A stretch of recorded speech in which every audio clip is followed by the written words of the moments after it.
Bardella, NBC News Think contributor and former spokesperson for the House Oversight Committee. Kurt has been a registered member of both parties. Also with me, Jason Johnson, MSNBC political contributor and politics editor at TheRoot.com. Kurt, help me out. It wouldn't work. These things are already being printed, and there will be major legal challenges. So is this anything more than a political show for the president? Well, I think the danger here, Stephanie, is that with Donald Trump, we're not just playing with empty words. He will try to force the issue and do unprecedented things. And I think it's important that people realize where this question originated and when it came about.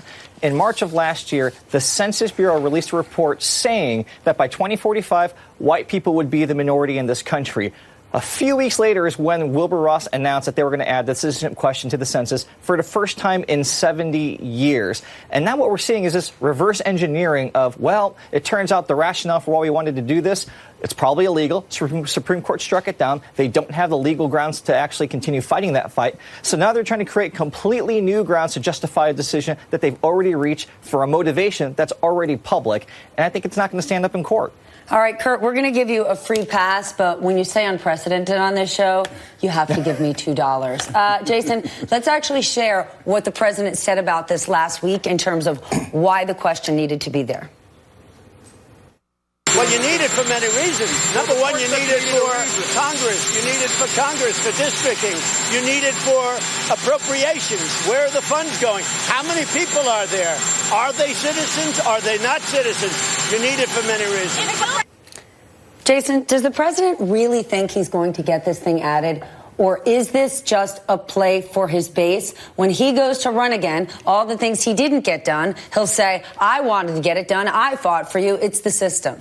So, Stephanie, what we've seen so far is that people lie to President Trump all the time and tell him he can get things he can't get. So I'm sure he was angry when the Supreme Court said, hey, look, we don't really believe your reason. It's just like with the Muslim ban. You can't tell us it's this. We have a pretty good idea that it's that. And then William Barr and everybody else will say, OK, Mr. President, we'll find a way to do it. I think the president actually believes he can get some of this nonsense done, even if you have entire DOJ legal teams who say this is impossible. So that's the danger, I think, of how people coddle this president, that he has crazy ideas that don't make any sense, that very possibly have racist motivations behind them, and everybody else pretends that he can make it happen, even when legally and structurally and historically it ain't going to work. Well, how important is it, Kurt, for the president to have Bill Barr in his corner?